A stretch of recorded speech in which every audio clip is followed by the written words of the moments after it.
অনুপ আচলতে এটা কথা আমি উল্লেখ কৰিব বিচাৰিছোঁ যেহেতু কেইটামান দিন পূৰ্বে ৰাজ্যিক বিজেপিৰ সভাপতি দিলীপ শইকীয়াই এখন ভিডিঅ' কনফাৰেন্সিং কৰিছিল আৰু কনফাৰেন্সিংখনত কিছু ভোট চুৰিৰ প্ৰসংগৰ কথা উল্লেখ কৰিছিল বুলি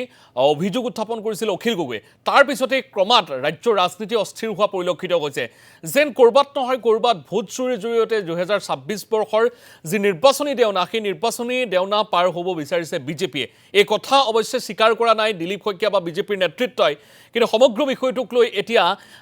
আৰক্ষীৰ মজিয়া পাইছেগৈ বিৰোধী আপোনাৰ কাষলৈ গৈছো সবিশেষ জনাব নিশ্চয়কৈ সমীৰণ যে কিছু সময় পূৰ্বে দিছপুৰ থানাত গৈ এজাহাৰ দাখিল কৰিছিল বিৰোধী ঐক্যই আৰু তাৰ পাছত আহি উপস্থিত হৈছে জনতা ভৱনৰ যি নিৰ্বাচনী বিষয় বা যি ৰাজ্যিক নিৰ্বাচনী আয়োগ সেই নিৰ্বাচনী আয়োগক তেওঁলোকে যি তেওঁলোকৰ এজাহাৰ বা যি স্মাৰক পত্ৰ আছে সেই স্মাৰক পত্ৰ তেওঁলোকে দাখিল কৰিব এটা কথাটো হৈছে যে অসমত প্ৰায় দুমাহ সময় আছে বিধানসভা নিৰ্বাচন গতিকে নিৰ্বাচনৰ প্ৰাকখনত এনেধৰণৰ যি আচলতে কথা যে ভোট চুৰিৰ এটা অভিযোগ যথেষ্ট আচলতে গণতান্ত্ৰিক এখন দেশত বা গণতন্ত্ৰৰ এখন ৰাজ্যত এনেধৰণৰ যি ভোট চুৰিৰ অভিযোগ এই অভিযোগ কিন্তু এটা সহজ অভিযোগ নহয় বা এটা সাধাৰণ অভিযোগ নহয় কিয়নো এখন গণতন্ত্ৰ আচলতে যি জনগণই এখন যি চৰকাৰ সেই চৰকাৰ গঠন কৰে গতিকে এই চৰকাৰ গঠন কৰাৰ ক্ষেত্ৰত অৰ্থাৎ ভোটাধিকাৰ হৈছে প্ৰতিগৰাকী জনতাৰ মৌলিক তেওঁলোকৰ অধিকাৰ গতিকে এই অধিকাৰক লৈ বৰ্তমান প্ৰশ্ন উত্থাপন হৈছে আৰু এই প্ৰশ্ন উত্থাপন হোৱাৰ পূৰ্বে মই এটা কথা উল্লেখ কৰিব বিচাৰিছোঁ যে ৰাহুল গান্ধীয়ে যি একাধিক যি ৰাজ্য সেই ৰাজ্যত ভোট চুৰি তেওঁ অভিযোগ উত্থাপন কৰিছিল বা ভোট চুৰিৰ তেওঁ অভিযোগ আনিছিল আৰু সেই অভিযোগক আচলতে শাসকীয় পক্ষই নস্যাৎ কৰাৰ এটা চেষ্টা কৰিছিল কিন্তু এটা কথা উল্লেখ কৰিব লাগিব যে যিহেতু ২৬ৰ নিৰ্বাচন অৰ্থাৎ যি এপ্ৰিল বা মাৰ্চ মাহত যিহেতু মাৰ্চ মাহৰ শেষৰ ফাললৈ নিৰ্বাচন অনুষ্ঠিত হ'ব বা এপ্ৰিল মাহৰ প্ৰথম ভাগত নিৰ্বাচন অনুষ্ঠিত হ'ব গতিকে বৰ্তমানৰ সময়ত যি ধৰণৰ আচলতে অভিযোগ আহিছে আৰু এই মুহূৰ্তত মই এটা কথা উল্লেখ কৰিব বিচাৰিছোঁ যে একমাত্ৰ প্ৰতিদিন টাইমে গোটেই বিষয়টো ফাদিল কৰিছিল যে যিখন আচলতে ড্ৰাফ্ট কপি আছিল ভোটাৰ তালিকাৰ ড্ৰাফ্ট কপি সেই ড্ৰাফ্ট কপিত এনে কিছু আচলতে পৰিয়ালৰ বা বাসগৃহৰ নামত এনে কিছু ভোটাৰৰ নাম সন্নিৱিষ্ট হৈছিল যিসকল ভোটাৰক কিন্তু সেই পৰিয়ালৰ সৈতে কোনো ধৰণৰ চিনা জনা নাই সেই পৰিয়ালৰ তেওঁলোক সদস্য নহয় গতিকে এনেধৰণৰ কিছু ব্যক্তিৰ নাম তাতে সন্নিৱিষ্ট হৈছিল গতিকে এই গোটেই বিষয়খিনি যদি আমি চাওঁ এই গোটেই বিষয়খিনি যেতিয়া প্ৰতিদিন টাইমে ফাদিল কৰিছিল তাৰপাছত দেখা পোৱা গৈছিল যে ৰাজ্যৰ যি ৰাজনীতি সেই ৰাজনীতিত ব্যাপকভাৱে চৰ্চা হৈছিল ব্যাপকভাৱে সমালোচিত হৈছিল বিজেপি চৰকাৰখন যে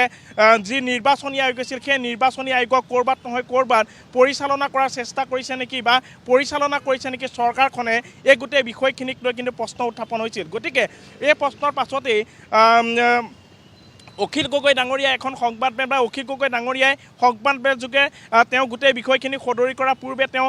ফেচবুক লাইভ যোগে এটা কথা উল্লেখ কৰিছিল যে ৰাজ্যিক বিজেপিৰ যিগৰাকী সভাপতি দিলীপ শইকীয়া সেই দিলীপ শইকীয়াই যেতিয়া এখন কনফাৰেন্সত অৰ্থাৎ ভিডিঅ' কনফাৰেন্সত তেওঁ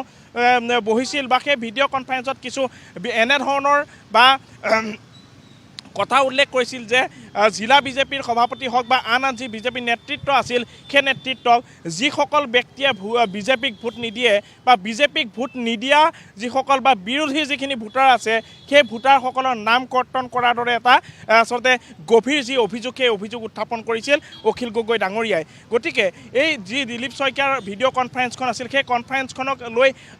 চেলেঞ্জ কৰিছিল অখিল গগৈ ডাঙৰীয়াই যে 8:05 পৰা প্ৰায় 9 বজাৰ ভিতৰত যিখিনি কনফাৰেন্স হৈছিল যিখিনি কথা বতৰা হৈছিল সেই কথা বতৰাখিনি ৰাজহুৱা কৰিব লাগে সেই কথা বতৰাখিনি আচলতে কি ধৰণৰ কথা হৈছিল যি ধৰণে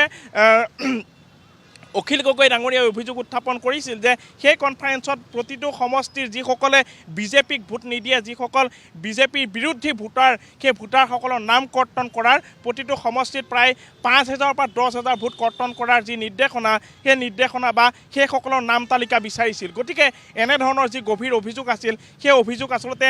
বিজেপিৰ ফালৰ পৰা কি ধৰণে নস্যাৎ কৰিছে সেই সকলোবোৰ বিষয় ইতিমধ্যে দেখাই অহা হৈছে যে দিলীপ শইকীয়া কেনেধৰণৰ মন্তব্য এই গোটেই বিষয়খিনি লগত অশোক সিংঘালক সাঙুৰা হৈছিল কিয়নো তিনিচুকীয়া বা যি উজনি অসমৰ একাংশ যি সমষ্টি আছে বা জিলা আছে সেই জিলাসমূহত অশোক